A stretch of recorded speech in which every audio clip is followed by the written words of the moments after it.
हई लाल रंग के सब्सक्राइब बटनिया के दबा के बगल वाला घंटिया दबा देम तबे नु हम जोन वीडियो छोड़म तो सबसे पहले रउवे लो देख। क्या खाता रिस पार्टनर? दाल भात। कि एगो बात बा, लेकिन कुकर में कैसनो दाल रीन दिया नु तो गुह खानी हो जाई।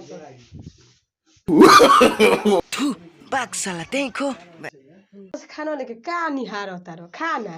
जानता रे पार्टनर, लोग कहेला का कि ते काहे न कुछ मोटात रे, कहेला लोग कि तनी खाना पर ध्यान दे, यही से 1 घंटा से लेके खानवा निहारत पार्टनर हई जामा किनाइल हो का रे?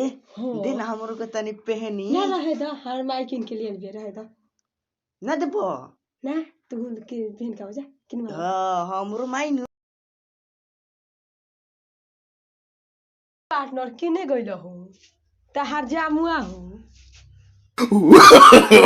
नो नो नो पैसा भेजिए नु तो हमनियो के खरीदवा लेम सन। हई क्या खराब बे देख ले आउते आउते हमरा कुर्सी मिल गईल। ई हमर नया ससुराल ह, कितना इज्जत बा हमार। ए जी हट जाई, हमरा भाभी के भाई आइल बारे। नो आई आई बैठी बैठी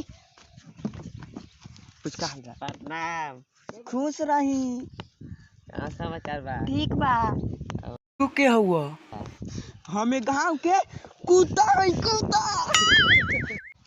जान तर सपत ट्रेन में के बात ह, ट्रेन में टिकट करैले रहनी हो आ सुतर रहनी आराम से, ठीक बा।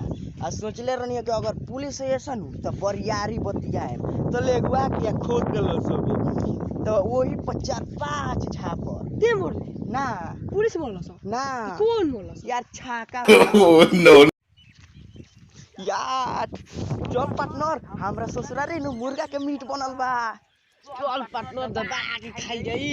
तू दबा के कोई बदे कम पोलती ले आइल बनी चल खा ली लो।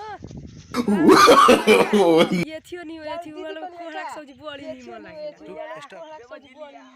भैया देबो जिलिया।